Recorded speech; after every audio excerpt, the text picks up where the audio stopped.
Arby, what's going on? How you doing? We are back. We're back for another live episode of the Bay Ragni Show, and I have my co-host here with me, Sam the Cat, That's who awesome. always just knows when we go live. But I'm here with a guy that you might know, and this is why I love doing these interviews too, because you find out that not only is this guy talented in the world of music, but he's got all other things we're going to get into too. So let's welcome to the show the man, the myth, the legend, the businessman, the author, the entrepreneur, Mr. Pete Evick. How you doing, Pete? What an introduction. That's very, very kind of you. Thank you. Thank you. I have to ask, are you Shoot, from Baltimore or Pennsylvania? I am from Philly. Yes. Philadelphia, Pennsylvania. All right. I'm in Virginia, and I've been here my whole life, and we recognize the accents as it goes into Maryland and into Pennsylvania. Right on. So awesome. Awesome. We were just in Philly this weekend. Really? Where Performing at? at Michael's band, some casino, just outside of Philly, like 10 miles outside of Philadelphia. I can't remember the name of it, but it was a No casino. kidding. Yeah. I moved to Nashville almost 3 years ago. So Oh, I, are you in Nashville right now then? I am. Yes, I am. Oh, I feel like most people live in Nashville now. I think I'm the only one that doesn't. Yeah. What are you doing? Get down here. My kids are in Virginia and they go to school there. And but I have so many friends. One of my best friends, Eric Brittingham from Cinderella, is down there. Cinderella was like the first rock band of the '80s to pack up and head down there. You know. Well, it's actually like Eric and I went to the same high school as Jeff, and I Oh, grew up right in the same area as all those guys, Tom and all. They all still live like 10 minutes away from each other. yeah, right, right. I Small. used to. You can tell Eric this funny story too, which I'm dying to interview him.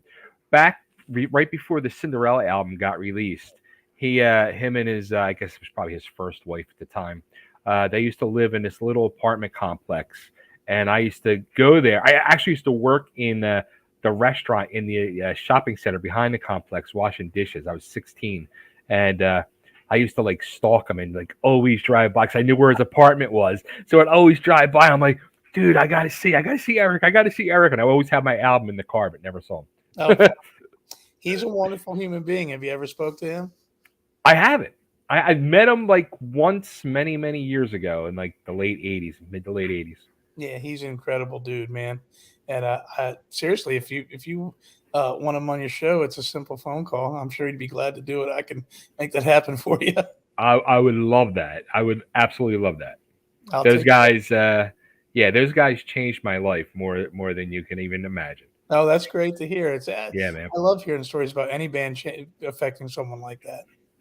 Yeah, because I mean, those were the guys, especially growing up from like the same neighborhood. They were like, they made it like look real. It was like, oh, like people just like us from our same neighborhood and high school can do it. It's not Right. just like people out on Sunset Strip. No, exactly. That's it. But, I felt uh, again, yeah. I, I was one of those guys living in Virginia that I spent a lot of time in New York, but Okay. I wasn't going to LA. I wasn't going to do it. And so when somebody made some kind of success in that generation in the '80s Hmm. without without having to do that, it was inspiring. Yeah. Yeah. Yeah. So now the funny thing is, so I have a story I wanted to tell you too because you're from Manassas, Virginia. Born and raised, I'm talking to you from Manassas right this second. That's awesome. Okay, so You weren't in, John Wayne Bobbitt's buddy, were you? That's not what you're going to tell me, is it? who? No, no, no, no. You don't remember the old John Wayne Bobbitt story? The guy that got his Yeah. got his penis cut off by his Is wife. that where he was from? Oh yeah, yeah. Oh, that's funny. No, no, that not even close. But my Manassas, Virginia story. I used to I still have a very special place in my heart for the Hooters restaurants of our world. So I used to like I was trying to make a goal to go to all the Hooters that I possibly could. So I had gone to the ones in Pennsylvania, Jersey, New York, and then I was working my way south. I had to Delaware, Maryland, and Virginia. I was working on, and I would just like, all right, load up the car and let's go take a ride and go drive 4 or 5 hours to Manassas. And I didn't realize when I went to Manassas Hooters at that time that I went, they had just remodeled the place, and they weren't even open yet. Oh, buddy. I'm so sorry. But they were. The funny thing was they were like training a new staff and all, and I was like at the door. I was like, oh no. And I told them what I did, and I like had a Facebook page and all. I showed, and they're like, well, you know what? Come on in, and you can be the first official customer of. That's cool. Yes, it was amazing. I was like, this is the most beautiful and cleanest Hooters I've ever been in because nobody else got to do it. I live 5 minutes from there. That's hysterical. Yeah, I see it every day across the street from the Manassas Mall. That's funny. Beautiful town. That was the one thing I remember too. It was like a really beautiful area down there. Parts of it. Yeah. Every town. Every town has the right spot and the wrong spot. But yeah, I've been here my entire life, and I watched it grow, and you know, I love it now, and I embrace it. I actually have a new song that hasn't been released yet, and the lyric is, "I grew up in one of those towns that Mellencamp sang about. I love it now, but spent a lot of time trying to get out." And it's a song that kind of embraces my. It's kind of like the John Bon Jovi "Who Says You Can't Go Home" type of right. song. Yeah, That's cool. So, all right. So, before we get into the music, though, I threw out there you are a businessman, entrepreneur, author. Let's touch on the book first. So, you actually wrote a book a few years ago. Yeah, it's funny. It's been 5 years, I think, already, maybe even 6. Yeah, I wrote this book called The Moments That Make Us, and it was very mentally rewarding. It was it's not a story. Most people, I promoted that I had been writing the book about a year in advance, and I think that most people thought I was going to write a tell-all about Rock of Love. Or at that time, I've been in Bret's band now for 19 years, but I guess I'd been in the band for about 14 years back then. And I think that everyone thought that I was going to just have this kind of my version of the Dirt, maybe. Right. And it was nothing like that at all. It was my marriage had broken up, and I'd become a single dad, and it started as an inspirational book about being a single parent. And as I was writing the chapters, the publisher came to me and said, because your book was originally called Children Are Resilient, but what about the adults they become?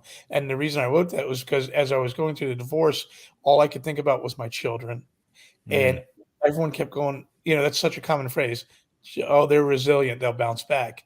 And I got so sick of hearing people say that because you feel that way, but I don't know a single person that's my age that comes from a divorced family that still isn't carrying some kind of weight.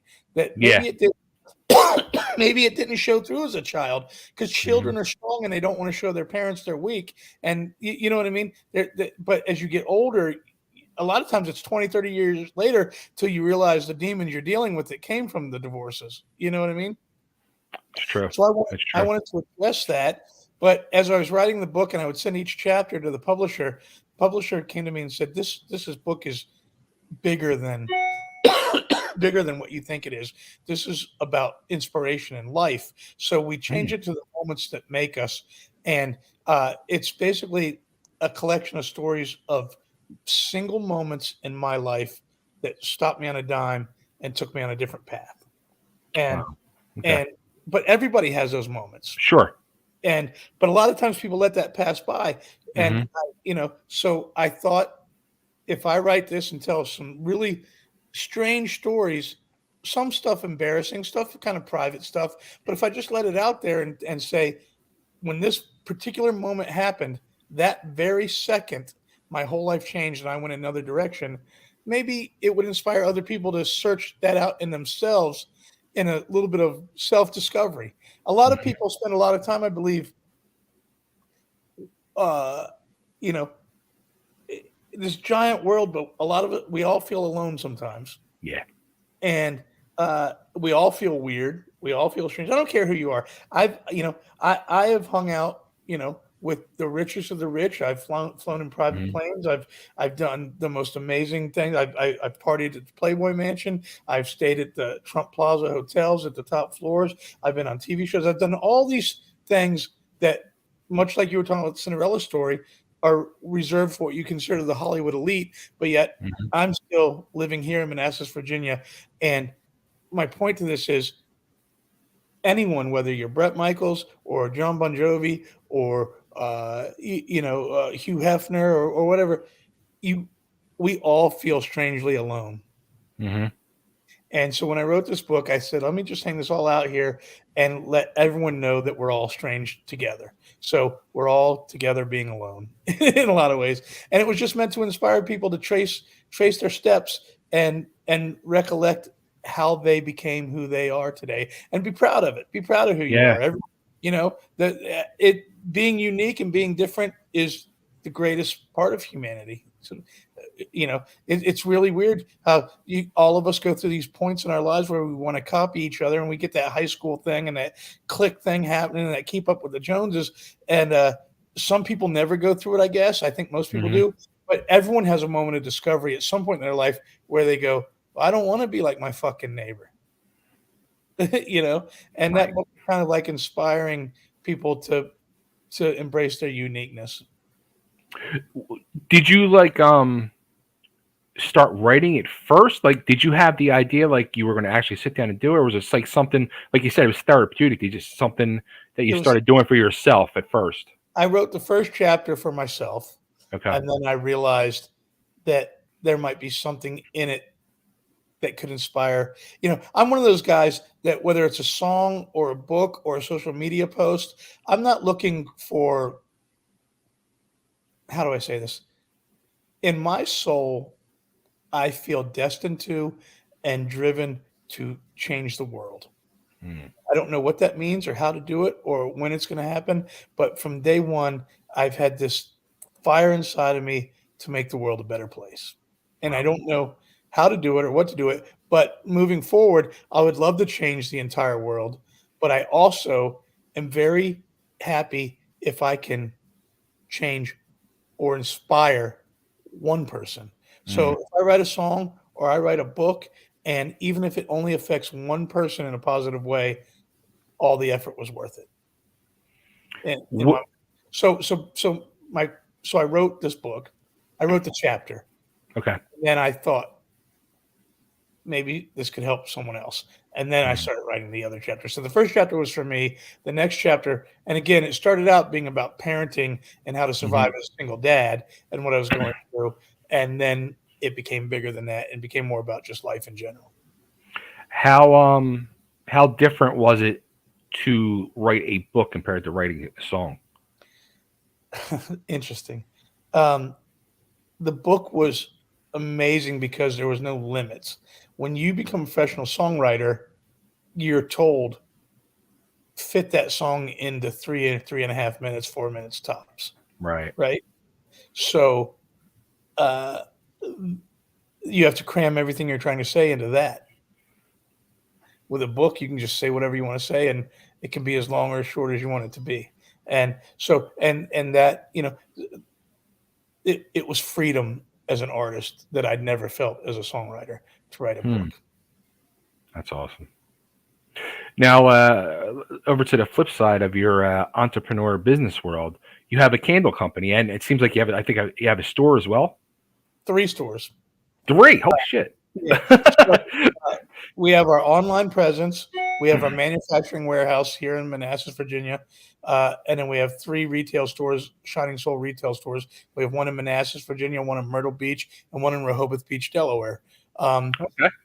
and then we have about 250 other retail outlets across the country that carry our stuff. Look at you. That's freaking awesome, dude. It's awesome. It's a heavy lift, and it takes an entire team for something that I just started to do in my basement one day, and now it's grown grown into this. Um, Holy cow. it's exciting. It's super cool. It's fragile. Um, you know, Especially right now, we're looking at a downward turn in the economy, uh, Right. and people don't need candles. Sure. but they need their expensive gas and they need their expensive food right now. So me and my partner and my team have built this into something unbelievable. But at the same time, right now I'm frightened. It may all collapse. A lot of small businesses. Every day, one of my buddies is texting me going out of business. I got a call today from someone that shut their store down, and it's horrifying. It is. It's a I mean, I see it here in Nashville. Like, I run a thing called the Nashville Restaurant Review, and I just you see all these restaurants going out of business nonstop. It's Nonstop, sad. It really is. It really right? is. And those people that own those things, until you actually own a store or a restaurant and Hmm. realize that you put you put everything on hold for that. Your whole Yeah. life stops for a restaurant, man. That's a lot of effort, and a lot. Hmm. And there's so many restaurants. What in the world are you going to do to be more important than Chili's or Yeah. TGI Fridays, the big chains? And a lot of people want the small chains, right? Yeah. So, or the mom and pops. I'm a mom and pop guy through and through. But then you go back to that. Once you decide, hey, I don't want to eat corporate America, I want to support local, then there's hundreds in every town, and so what a struggle to get that competition, you know? It is. Yeah. It is. It's a tough thing going on right now with all businesses. It's scary and sad. Yeah, I hope we get through it. I hope it, and I hope America pulls through. I would have bet that I was going to go out of business during COVID, and my customers and my fans and my friends and family, they pulled through. They pulled Oh, through, and we had incredible time during COVID. But you can't hold on to that all the time. Eventually, I was talking to my business partner Darren today. We sometimes we make candles with sayings on them, and okay. like just catchphrases and different things. Hmm. I said we gotta, I want to make a candle that says something to the effect of, I've lived through enough historical events lately. You know, I think we're all tired of being part of history in the making. There you go. Now, what would that scent be? Right? I don't know. I don't know yet. But you get where I'm going with the saying, right? It's like Yeah, enough with unprecedented times. I want to go back to a little bit of normal. that's it. That's it. So now, your normal world, you are the man with Bret Michaels. You're his guitar player and musical director, and that's the question I wanted to know. Like, what is the musical director? What is it that you actually do for Bret besides playing guitar? Well, I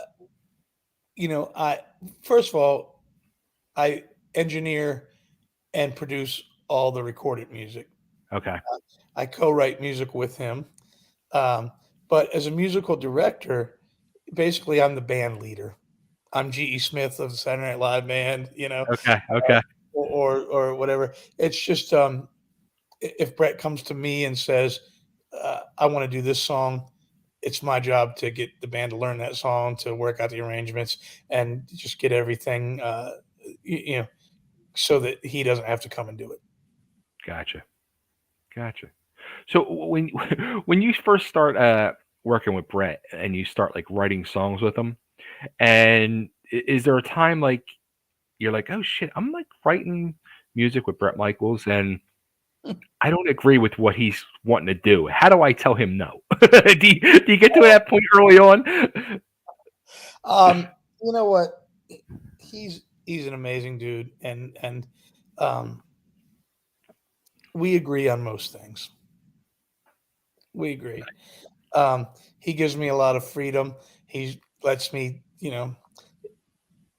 most of the time, me and Brett sit down and say, "I'd like to write a song like this," and we have an idea in our head already.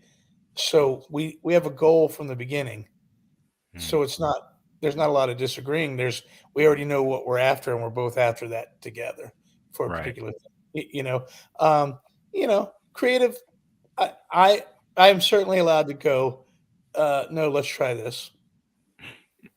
You know, and he listens, and he will try everything. At the end of the day, when it's his music, he gets the final say. Hmm. But he's certainly easy to work with. He's not my way or the highway. He's always open for what might make something better. But the flip side of that is I haven't sold 40 million records. So 9 times out of 10, he's usually right. It's too funny. So, all right, so now you put out some new music yourself recently. You just put out your new single, and you put out a cover song actually about a month ago. Which let's talk about that one first. An old classic from when I was a kid, 99 Luftballons from Nina. You did a Correct. cover of. What brought that on? Uh, it was an important song in my childhood. I was a child of the 80s, raised on the fear of nuclear war, probably just like you were. Yep. Uh, it was a horrible experience for me as a child. It was so horrifying to me. It touched me and scared me so bad that I had to seek out therapy in elementary school. eh, Wow. you know, um, and I carried it with me into middle school. And when that song came out, uh, most people would hear the German version, but every once in a while, MTV would play the American version, Hmm. and the lyrics touched me, and I found out what it was all about. And I remember thinking, "Oh, this chick is feeling what I'm feeling." Again, like I was talking about with my book, I she was the only person I knew that made me feel not alone at that moment. Wow. I felt like she knew exactly what I was talking about and what I was feeling, and so, even though I was a Van Halen fanatic by that time, and I Hmm. was, I would prefer my Judas Priest and my Ozzy Osbourne, uh, that particular song touched me, and I used it, and I carried it with me when I needed it, and I took it out when I needed it, and it was soothing to me, and it helped me when I was afraid. And so then here we go now, modern times. I turn on TV, Hmm. and all of a sudden, out of nowhere, I mean, it's been decades since anyone even used the term nuclear weapon. We Yeah. don't, you know what I mean? And all of a sudden, all the headlines were talking about Russia and nuclear war again. And it's like, is this real? Is this really happening, man? It blew my mind that I was a 49-year-old adult in 2022 looking at a TV screen that said the same headlines that were from 1984. You know what I mean? And I annoyed everybody. I For about 2 weeks I was so consumed with it that I just pissed everyone off. No one wanted anything to do with me. Bret didn't want to talk to me. My girlfriend didn't want to talk to me. My business partner didn't want to talk to me. I just wouldn't shut up about this. And so I went into my studio and just found the song again and started Wow. playing it, and it was my friend again. And so I recorded it as I was playing it, and then I let a couple people hear it, and they thought it was great. And so I thought, let me go another step and shoot this video for it. And in the video, I'm going to put all the footage of what's happening in the Ukraine behind me for those that, there's a lot of people out there that don't watch the news because it depresses them. There's a Hmm. lot of people that strictly avoid the news because COVID really, Yeah. you know what it did to all of us, right? Sure. Yeah. So I thought, let me raise a little bit of awareness to those that maybe aren't aren't turning on the news and seeing that basically World War III has started, you Mm. know, and that's what it was about. That's deep, dude. Like it's crazy you say that like about when we were younger, because I remember feeling the same way. And then they would like, there was a movie The day after, day after, yeah. in my book, Oh my god, that in movie like in my book, I have a chapter that's called "The Day After" and "The Day After That." That's the name of the chapter. And wow. it deals with what that movie did to me. That movie's an enormous part of my turmoil and the therapy I needed. It was tremendous impact on me. And if you gone back and watched it as an adult, it's terrible. It's not frightening. But the scars it put on us as children is Yeah, unbelievable. Yeah, yeah. without a doubt. it was always, thanks to the news and all, it was always made. I remember always feeling like at any moment That's they're going it. to be launching the buttons, and we're going to have it. We're going to die. That's it. I felt that my whole life. You're exactly right. And you know what? I've talked to a couple other people today, my age, that felt this, and you know, and talking to you, this it's terrible. We're talking about our horror stories as children, but suddenly I feel less alone again. Like, you know what I mean? It's amazing to hear you say that you felt those same exact things, and now now I'm looking back at how life works, and maybe I wrote that, maybe I recorded that song, uh, maybe I recorded that song not to help other people, but to help me and Mhm. meet people like you and a couple other people I've met today, and be reminded that I am not alone, and that those scars are still deep in a lot of us. Yeah. That's funny. Just talking to you made me realize that might have been why I recorded that song. And the crazy thing is when you hear it, like I remember, like when I was sitting there like watching the video and all, I'm saying to myself, like it was an upbeat song, but I'm like, this is a total like hard rock tune. Like, there's no doubt about it. It comes off great. Yeah, yeah. Are you talking about her original recording or No, my? your version, yeah, Yeah. I stayed really true to the song in a lot of ways, yeah. but it was a new wave song, but Mhm, new wave was rooted in punk back in the day. And then some hard rock, that first Poison album is a punk record in a lot of ways, you know. mhm, And so if you twist it just enough the right way, you end up at the same spot. And it very much led itself to being a driving hard rock song. I didn't change it much at all, but what it is became what I just put added more of a Green Day esque type of guitar riff to it and that Van mhm, Halen guitar at the beginning, but I didn't change the arrangement in any way, shape, or form. I did the main melody I did on the saxophone. I thought that was funny. Instead of I didn't play it. My friend Young played it. Uh, and then just guitar driven. I thought I was really proud of the way it came out. And you're right, it's represented as a hard rock song. I think very, very well. I think. yeah, yeah. It did. Came off awesome. That's great. It's again, it's going back to the meaning of that song for you. Is that something that you always want to do a cover of that, or was it just something with the? Never. In the fact, one of my best friends, who was best man in my wedding, uh, used to cover the song when we were Really? all struggling cover bands, and Okay. I'd be mad at him. I'd be like, I'd be like, dude, do you even know what? Because he would just sing mock version of the German thing live, and I don't know. we would be in these bars in our 20s, and I'd watch these people loving Billy doing 99 Red Balloons, and I'd be so angry. I was like, you don't even know what that song means. It doesn't mean anything to you. And so I never once covered it in my life until now. Wow. Now, when you do your solo shows and all, is that going to be part of the set now, or? It's funny. I said to my drummer Chuck's been with me playing music for 36 years. And before I joined, and he joined Brett's band with me at the time, and was in that band for 10 years.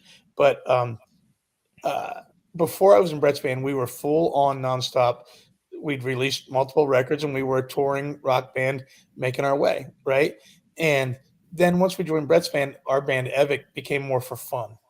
Okay. Uh, and it's been over a decade till I recorded any new music with that band, with as our band, whether it be 99 Red Balloons or my other new song, My Best Days. And uh, we recorded the song, and we started to see the reaction the fans were having to it, to 99 Red Balloons. Um, and I said to Chuck, do you think this means we have to play this now? And he says, I don't know. And so, as of recent times, me and my drummer Chuck are doing a solo acoustic run this summer. We're playing a lot of shows, just me and him, Okay. and we've got 4 of them under our belt already. And at all 4 of those shows, we had to play it. I wasn't getting out of the show without playing it. Wow. Yeah, we were down in South Carolina a couple weeks ago playing, and literally there was a handful of fans that I kind of made the joke that I'm not going to play it. I said it doesn't really go over well acoustic. It's not really acoustic song, and and they were mad enough that I had to play it. So that's cool though. There's another cover. There's a song called Drift Away. Give me the beat, boy, and free my soul. And I have an amazing story about that song, actually, and why I play it. But I've been playing that. I've never recorded it, but I play it in my band Evick. And sometimes we play it in Bret's band, and Bret lets me sing it. But it's one of those songs that even though it's a cover, it's expected from me when I perform live. And I think that 99 Red Balloons will be that way now. So okay, so now with the meaning that it means so much to you, and now that you have played it live a few times, what does it feel when do you get that feeling when you're playing it? Do you To be make you honest with you, bring it to that safe place? it's a struggle to perform it acoustically because I fight between singing it in the low register and the high register.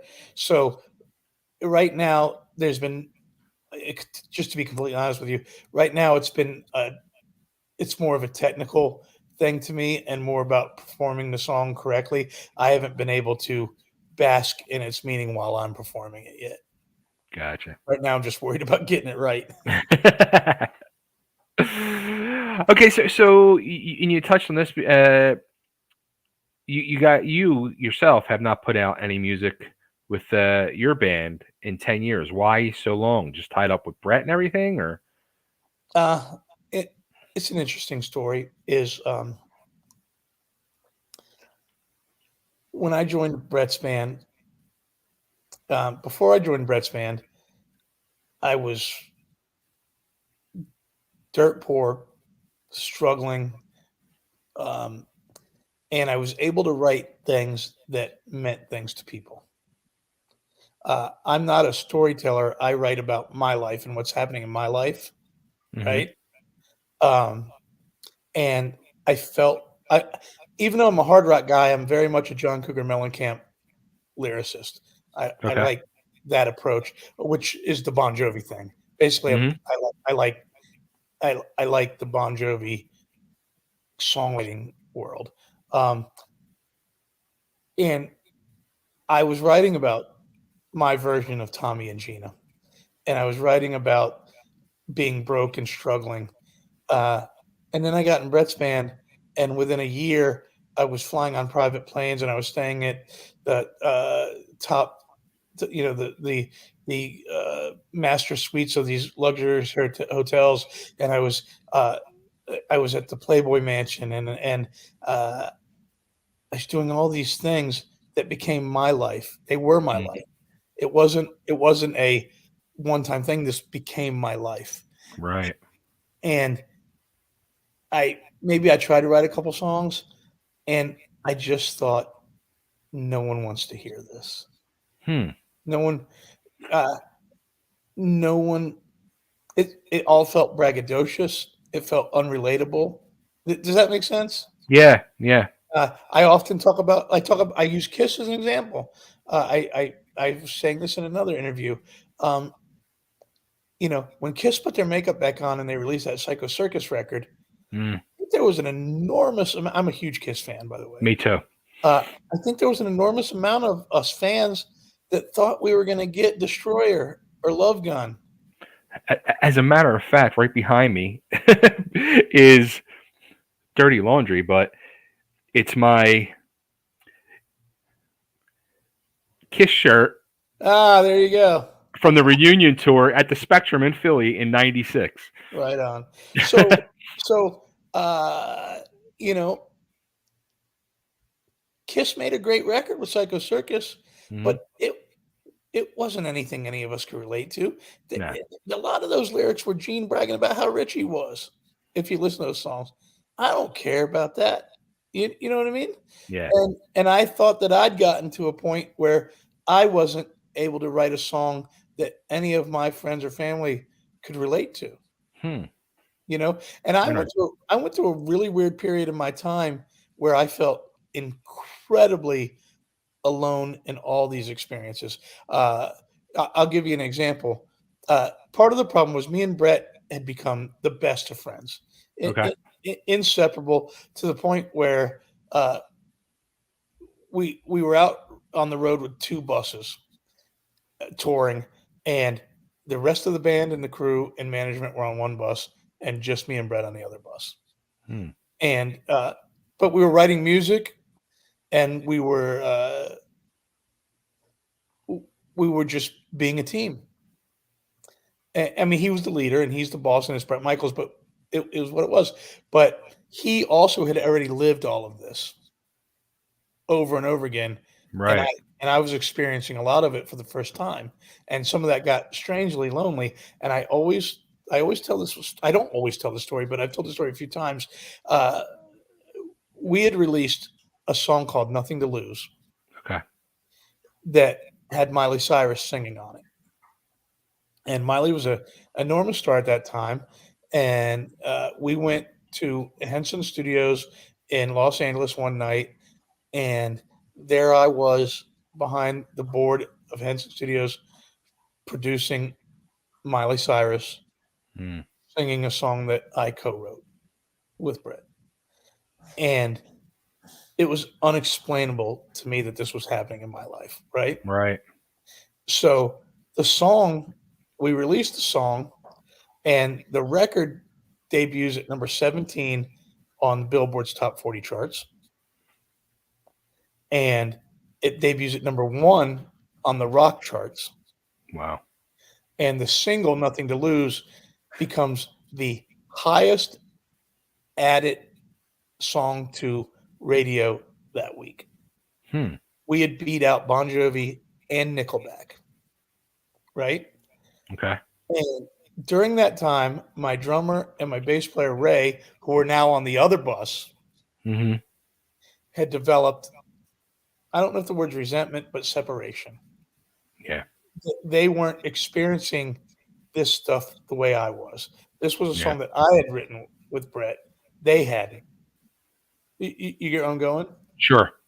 But on the same time, number 17 on Billboard wasn't Bret's biggest success, Mm-hmm. right? And the world had changed. This was right at the beginning of streaming when this single came out. Okay. And I remember knocking on Bret's door and saying, "You're not going to believe this. We're the highest added song to radio this week. And we are number 1 on Billboard's rock charts.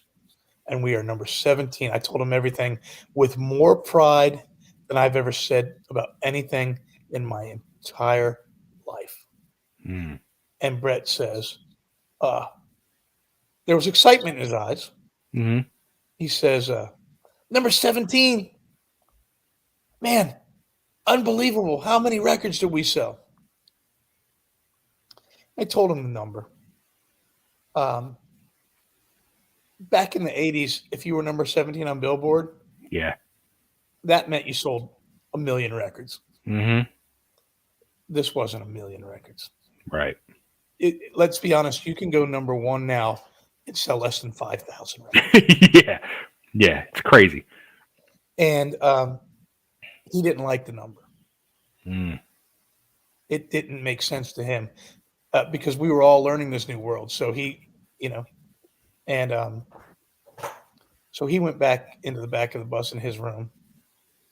I was right in the middle of the darkest part of my divorce with my wife.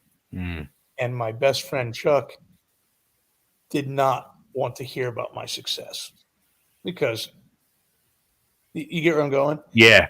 And I remember in Iowa, I was in Dubuque, Iowa at 9:30 in the morning on the most biggest, beautiful tour bus in the world, getting ready to play this giant venue with all this news that was the most amazing news in the world. And I was absolutely alone with no one to share what I was feeling with. And I just started crying. I was Wow. 30-some-year-old man bawling tears on a tour bus that Bret Michaels was in the other room of. You know what I mean? And I just felt alone. And there was a huge point to this. You asked me a question, and now I've derailed the story. you would ask. Why did it take it so long to record new music? So yeah, so I went through an enormous amount of time in my life that I felt out of touch with Huh. everybody. I felt alone and out of touch with everybody and anybody, and felt like I had nothing to say that anyone Hmm. would want to hear. But during COVID, it all changed again. During Okay. COVID, I was able to be part of my community at home again.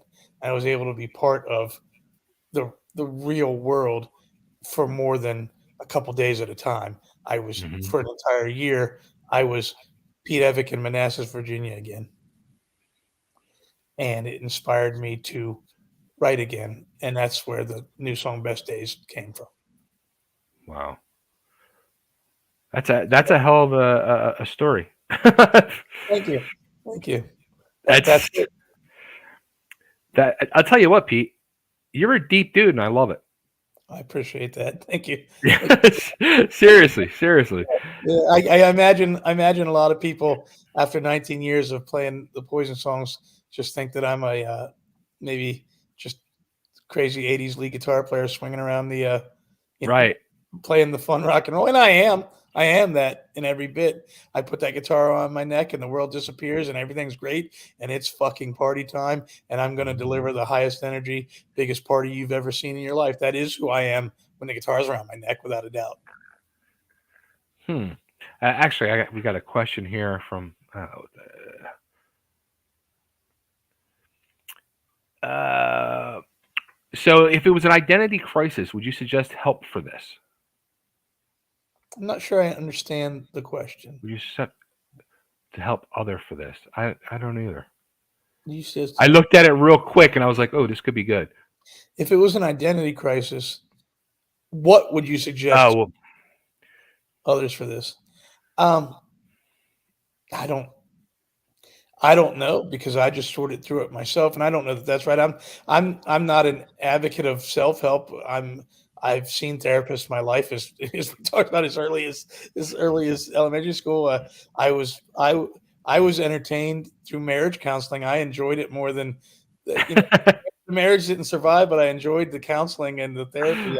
I enjoyed that kind of stuff. So uh, I, I wouldn't say it was an identity crisis. I am sorry if I misled anyone. I was very aware of who I was. I was very aware of who I was. I just didn't think anyone wanted to hear about it.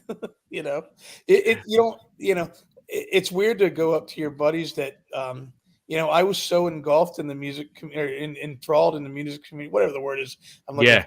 for, in my local music community, and that was my life. We would all go to the clubs, and we were all part of everything together. And then I made it out, Hmm. and I don't know that if I remember. I always bring up the Playboy Mansion thing. I've never been much of a. I'm just That's not my world. Like you mentioned Hooters, I've never even been. I've been in one Hooters in my life, and I've never been in a strip club in my life. Um, Actually, I've been in one strip club because I went to get my singer out because we were late for a gig. I waited in the car while the rest of my band was in there for hours. I'm not one to. I, I'm not. I just don't. It's just not my scene. Uh, the whole. I don't know exactly what I'm trying to say it correctly, but unless it's who I'm in a relationship with, I don't need to stare at a bunch of other girls. There you go. For the record, I love the wings. Oh no, I get it. My kids go to Hooters all the time. They love the food, but and the one Hooters I did go into, you'd be proud, is the one Hooters I've ever been to is in Tampa, which There you go. is the first one. Yep. And I Yep. did go into that because I might as well. If it was the very first one of these ever, and I'm here, I might as well go, right? Yeah, exactly. Come on, it's part of history. Yeah. But so I bring up the Playboy Mansion thing because it was really cool. We performed at the Pittsburgh Steelers the last time the Steelers played the Super Bowl. Okay. Um, we were the entertainment at the Super Bowl party at the Playboy Mansion. No kidding. Hugh had hired us, being Bret is such a, he's part of the Steelers. He's an honorary member. And, we were just at a couple games this year. He always throws the terrible towel. They always have him out on the field, and That's awesome. so we played, and I was fascinated by it, but it wasn't where I belong. It wasn't Right. and I remember coming home and going to some bar or something and telling a couple of my buddies, and they just looked at me like, A, good for you, but we're still here playing for $200 a night at this shitty bar. And two, you've never even opened the pages of a Playboy magazine. So what the fuck do you care that you were there? And and so again, it wasn't an identity crisis. I was very aware of who I was. Yeah. I more and more felt like no one wanted to hear anything I had to say for a long time. So, all right. So the new single, your new actual original single, "My Best Days." You've mentioned the name quite a few times. Bon Jovi, very Bon Jovi sounding. Did someone prep you to say that, or No, I honestly, if you could put Bon Jovi's name on and people would believe it. And you can't tell me I'm lying, and anybody that's heard the song can't tell me I'm lying. No, that's the reaction I need. I wrote this. I wrote the song as I wrote it for what it was. I produced it 100% without a doubt, with all purpose of someone going, Jesus, this could have been on New Jersey. It was every intention I had while I was recording and mixing the song, I had Blood on Blood from the New Jersey record in my Pro Tools session, and I would reference it back and forth the whole time. I did it completely on purpose. So when you tell me it sounds like Bon Jovi, that is like getting a Grammy for me. That I did my job correctly. Do you play it for Bret, and does he be like, dude, it's Bon Jovi? I can one up you. I'm very good friends with one of the members of Bon Jovi. Oh, all right. And as I was writing the song, it's Hugh, the bass player, Hugh McDonald. Okay. I called Hugh and I said, I'm going to send you this song, and I'm not asking you to play on it, but what I'm asking you to do is tell me what you would play on this if John presented it to you and you needed to write the bass line. Because those Bon Jovi bass lines are iconic. Yeah. Living on a Prayer is Living on a Prayer because of that bass line. Yeah. Keep the Faith is Keep the Faith because of the bass part. And so he listened to it and he said, yep, that's a Bon Jovi song. And then he gave me the notes on what he would have done on the bass line. And that was a huge part of making it sound like that. That's awesome. So, and there's a reason behind that, if you don't mind me. No, go, please. Going back to people being out of touch, this ties into everything we're talking about. I believe that, what Bon Jovi has sold millions of records, right? Mm-hmm. Poison has sold 40 million records. Cinderella has sold 35 million records.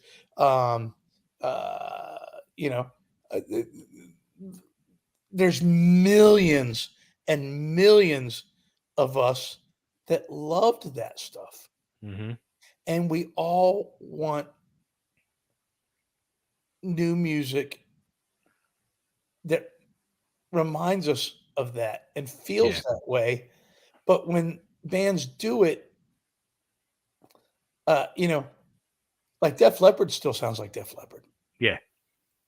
And but lyrically, when we were kids, we were relating what I'm telling you about. We related because we were going through what they were going through when they were writing those songs. Def Leppard's new song "Kick" is this great song. I love it. I don't know what he's singing about, and I don't care. Right? But because it's certainly nothing to do with me or my life. Yeah. Right. And so when I wrote the song, the message was very important to me, that it was speaking to our age, our generation. My best days aren't behind me yet. Very important to me. Very important message, because the whole world is the whole world is trapped in this. The world sucks. The whole world feels this way. Yeah. And everyone talks about back in the day, and everyone talks about nostalgia, and everyone talks about, I wish it was 1986 yet. Or again, well, I don't wish it was 1986 because back then I was scared to death of the bombs dropping, like we were talking. There was a lot of back in the day that I don't like. I love the music and I love my memories, but I gotta believe that something better is coming. You have to believe that. Yeah. And I just thought to myself, let me write something that sounds like the music that we all loved, the production of it, everything sounds like that, but let the message be current, and not current, but also absolutely relatable to my generation. I wanted to speak to all of us. I didn't want to try to get new fans. I didn't want to try to get young fans. I didn't want to try to get the heavy audience. A lot of rock bands are still fighting to get that grunge audience that's already 20 years gone themselves. I don't care if a Pearl Jam fan likes me or not at 50 years old, but you know what I'm saying? Right. And I don't care if I get the country audience. I wanted to just write something solely for us, if that makes sense. Makes total sense. But I wanted it to sound like it was from 1988. You know, and that's actually like really. I'm gonna say that it's actually kind of smart way to think about it too, because like I've been saying a lot recently with friends of mine in the music scene, original artists back in like Philly and stuff like that, who are getting ready to put music out, and the scene's not what it used to be, and they're having problems drawing for original artists, but yet tribute bands it's are unbelievable. packing clubs, and the way I look right now, and I'm sorry I didn't get rocked up. I have my hat and my hair's a mess and my hoodie and stuff like that. You can go online and see an enormous amount of comments over the last 20 years about how I look just like Vince Neil. Right. And I never even would have said that until you said that. Now I could say it. Well, if you can go online, look at pictures, especially in the Go That Far video, the Bret Michaels Go That Far video, there was people that actually were they believed I was Vince in the video, right? Wow. And okay. This is a true story that my keyboard player and my old bass player can tell you. This is a true story. We were playing with Vince one night in Nebraska at this outdoor show. About 50,000 people at this show, and Vince opened up for us, and he was on the fucking stage playing. Can I say that? Am I allowed to say it? Oh yeah. Of course. He was on the fucking stage playing, and I was back at the merch booth, and some dude asked me for my autograph and thought I was Vince. I literally grabbed the dude's head and said, "He's on the fucking stage right now. That's him."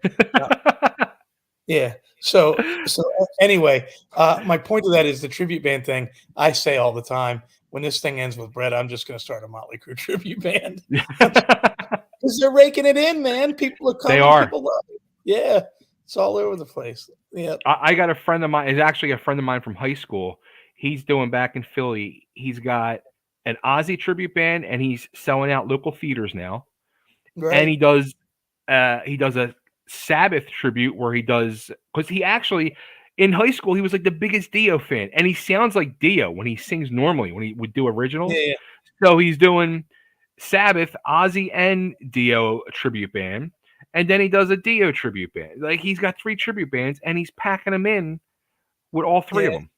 You know what's funny is as time has gone by, I'm an enormous Bryan Adams fan. So, and I can sing like Bryan. He's an incredible singer. I'm not saying I can sing. I can emulate his voice. Right. And I can emulate his feel, that kind of whispery voice he had, like whispering and singing something. And I love it. But I've approached many people, agents and managers, about a Bryan Adams tribute band. Wow. But we all agree that the unfortunate thing is Bryan has no shtick. So there's nothing to do other than just perform songs. The tribute bands work when there was image. Bryan's image was no image. Yeah. You know what I mean? So if you go to a Right. club, I'm just some guy singing Bryan Adams songs. My shtick would be to wear a white T-shirt and a Les Paul. Hmm. That could be me anyway. You know what I mean? Yeah. So Yeah. so the tribute bands have to have something other than just celebration of the music. The Bon Jovi tribute bands, they rake it in all around the country, man. Hmm. Stuff. But most of them have a guy that uh, has got every move down and every nuance. And again, Bryan Adams, there's no move. When I tell you about Yeah. Bryan Adams, can you say anything about him No. live? I went to see him last year live, and it was amazing, but it was nothing. Like I remember Right. watching it, going, "Let me soak this in and see if there's anything." Is there, Eddie Van Halen had that signature jump. Mhm. Steven Tyler has his walk. Everybody has something that you could do in a tribute band. Bryan Adams got shit, nothing. So if you ever run into Brian, you should tell him that. You fucked it up for me, Brian. Let me tell, let me tell you about running into Bryan. So I've been a Bryan Adams fanatic for a long, long time. I have Van Halen's my all-time favorite band of all time, Okay. followed by Bon Jovi and Poison and Kiss. After that is Bryan Adams, and those are my tops, right? Okay. Um, and vocally, Bryan Adams may be my second favorite. Hagar is my favorite singer of all time. There's no way around it. He's my favorite singer. Bret Michaels is hands down, without a doubt, the best front man on the planet. So I'm not taking away from my own singer, Bret. And Bret Hmm. is 60 years old and still sounds exactly like he did when he was a kid. So he's 100% amazing. He's unbelievable. It's amazing. And he's in shape and all that stuff. And Yeah. he's my best friend. But I personally love Sammy Hagar's voice. And I love Bryan Adams' voice. And why am I telling you this? What did you say? What did Oh, you say? you're running to Brian Adams. Oh, so my best friend, Chuck Fanslow, that I've told you about, one of my best friends, my drummer of 36 years, we're in London going to Australia to tour with Motley Crue, opening for Motley Crue in Australia as the Bret Michaels solo man. And I go to the bathroom. Do you know what's coming? Do you know what I'm about? I can have I have a feeling. While I'm in the bathroom, Bryan Adams walks by and they say hello to him. And those motherfuckers, my drummer and my bass player, didn't say, "Hey, can you wait a minute because one of your biggest fans is coming to the bathroom?" They didn't say shit. They just let him fucking go. Unbelievable. Uh, that's all I got to say about that. That's my story. Oh, Bryan Adams. Yep. that's Now crazy. I'm gonna call those guys after this and bitch at them about it again. 10 years later. Oh. So all right, so now before, okay, you brought up Sammy Hagar. Did you work with Sammy Hagar too before Brett? No, no, no, no, no, no, no. I guess in the press release it talks about me as a music director. Is that what Yeah, you yeah, read? yeah. So there's this guy. What's interesting this in these days is that a lot of wealthy people will hire their childhood favorite rock stars to play their private parties. Hmm. And this one guy hired us to play as the Bret Michaels band one year, Okay, and we got to be really tight friends with him. okay.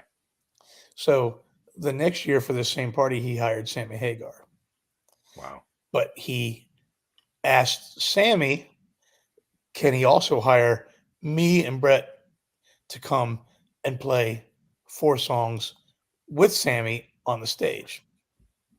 Dude, that's fucking awesome. Yeah. So, and Bret and Sammy have been friends for a long, long time. Um, and we've done a lot of gigs with Sammy. We've opened up for Sammy all around Puerto Rico, Las Vegas, a handful of different places.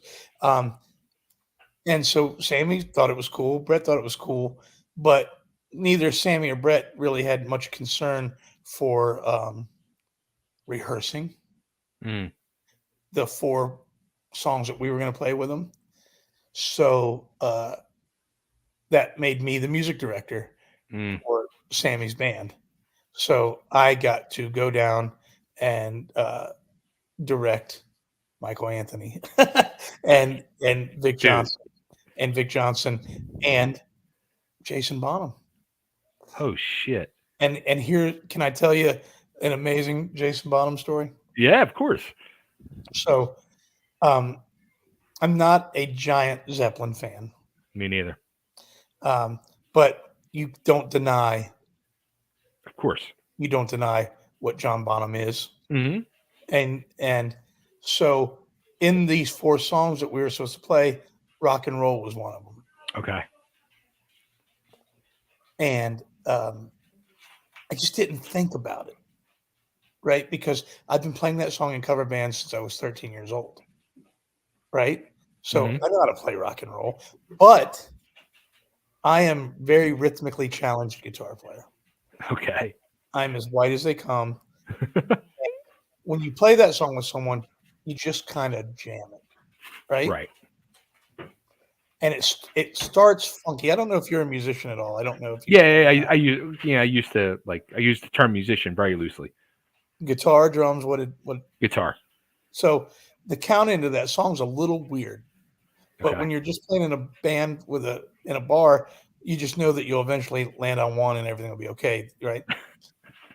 But the drum fill at the beginning is what's weird, you know. And Mhm. so it's maybe midnight the night before I'm supposed to go do this in Vegas,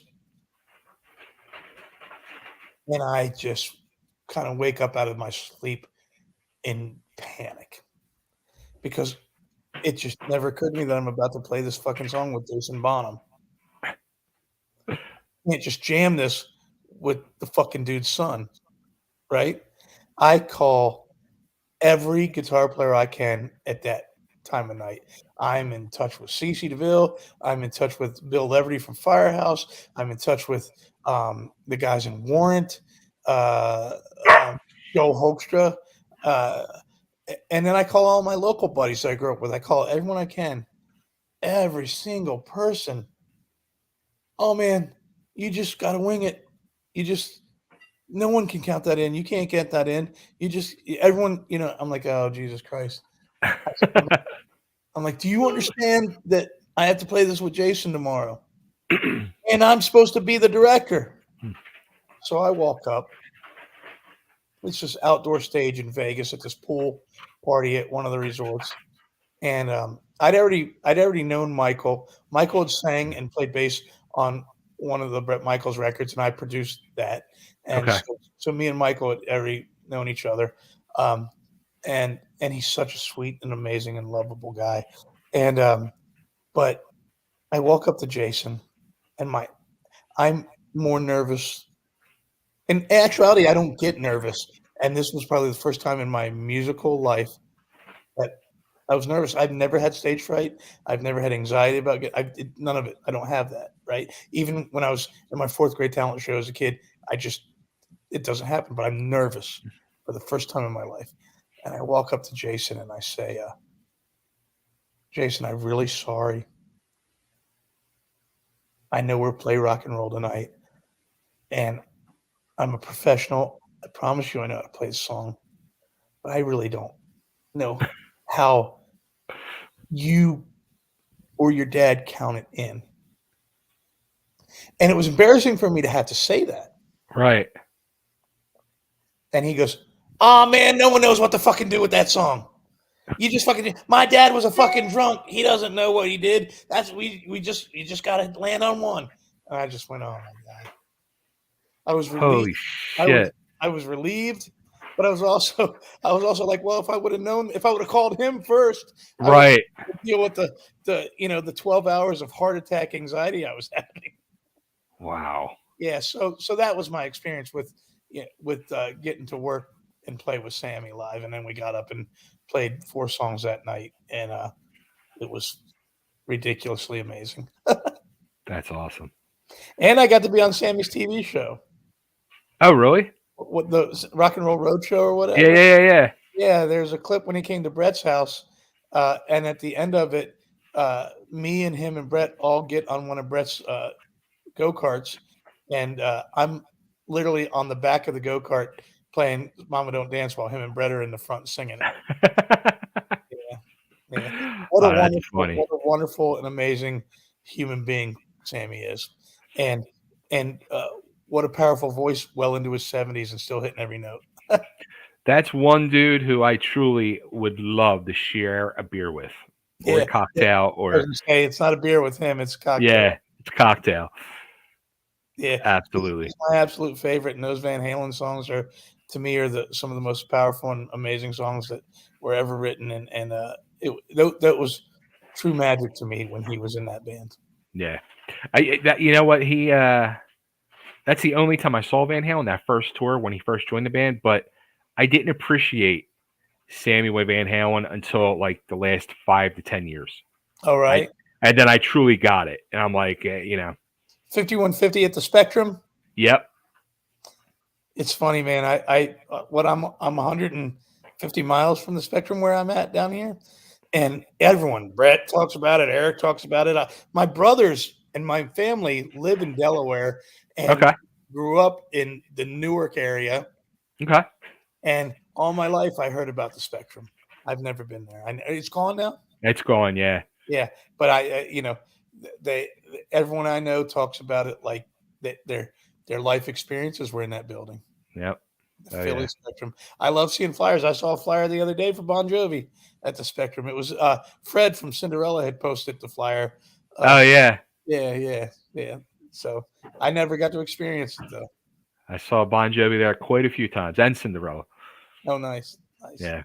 Did you ever see Cinderella then? I think you mentioned at the beginning you saw them in the clubs. I saw their very last club show at the Empire before they left to go on tour with Poison, as a matter of fact. Oh, right on. Yeah. Let me tell you, and I don't know what your timeline is. We've been over an hour here. I don't know what you're doing or what the rules are, but No rules. because you're live, right? Yeah. You're Oh, yeah. Um, um, I used to play on South Street Okay. at a venue called the Pontiac Grill. I played there. Did you really? Yeah. And across the street from that place, Lorenzo's Pizza. oh, you fucking know what I'm talking about. I would be 500 pounds if I lived there. Oh, yeah. Oh, yeah. And I remember the first night I ever walked out of the Pontiac Grill, and I said, "What is that line for?" At 2:00 in the morning, what is that line? And then me and Eric a couple years ago went up there and got a slice, and I didn't realize like you can only get pepperoni on Tuesdays or something like that. Like there's some weird rule. Is it really? There's a lot of weird rules, man. You can, but you know that pizza. Oh, dude, please. Of course. Yeah. That pizza, if you get a whole pie, it's so big that I used to get a whole pie. I would have to put it in my trunk because I couldn't get it in the door of the car. That is amazing. Yeah. But it's so good. Oh, yeah. Oh, yeah. Yeah, that's funny. What people started doing, though, a few years before I moved, they started doing the Philly taco, where they would go up to 4th, on the corner of 4th and South, to Jim's Steaks and get a cheesesteak, and then go down to Lorenzo's and then wrap the slice of Lorenzo's pizza around the cheesesteak. Say that again. I used to be 100 pounds heavier than I am now. So you would go up to 4th and South and get a Jim's cheesesteak, and then walk a half a block down to Lorenzo's Pizza, and then get a slice of pizza and wrap the slice of pizza around the cheesesteak. And eat that all together? All together. And you did that? I didn't do it, but that's what people were starting to do. That's crazy. But I mean, I see crazy. Yeah, I get it. That's a lot of food though. That's a lot of damn good food. Yeah. And a heart attack. Oh, it's man. Funny that, it's funny that you know the Pontiac Grill. Oh, yeah. I guess Matchbox 20 used to go through there on their club runs before they were, and they had that record hanging on in the entrance when you'd walk in, the Matchbox 20 record. And for some reason, I used to always I never had a great gig at the Pontiac Grill, and I never packed the house by any means, but it felt important for me to play there. Yeah. Well, it's a legendary place. I mean, it was Dobbs for many years, then it became the Pontiac, and then it became Dobbs again, and then it shut down, and it literally just opened again as Dobbs like a month or two ago. Oh, cool. Yeah, I get it. But like Nirvana had played there back in the day, Rage Against the Machine, Yeah. Foo Fighters, Mother Love Bone, like Yeah, a lot sure. of people. Yeah, legendary place, which is kind of crazy because the original stage was like, 3x3. It was so tiny. Yeah. Stage, when I played there, the stage wasn't much. It was a tiny stage. It wasn't 3x3, but it was, yeah. It's crazy. Cool. Dude, so all right, so the new single's out there, My Best Days. The other new single, the 99 Luftballons, the classic, the cover of that is out there. And you're doing some shows. You said you're doing some acoustic shows, but live electric too, or With my band Evick, we have 2 shows on the books this summer. okay.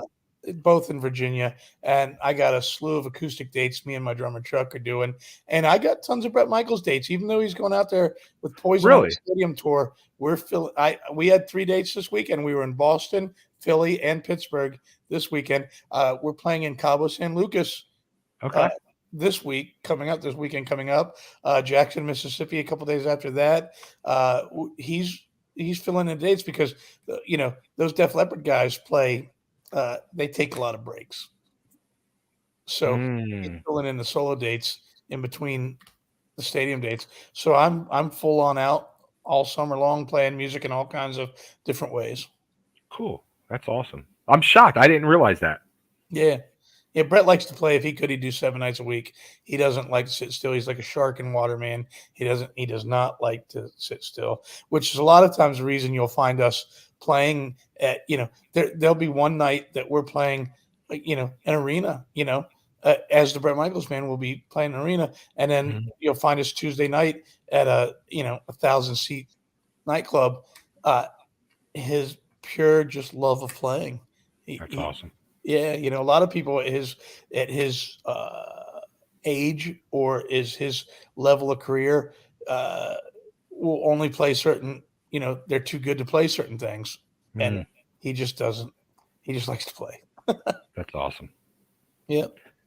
Cool. Well, where's the best place to send everybody to find out about you, the singles, and keep up to date and find out where you're going to be at? Probably the best place is my Instagram. Okay.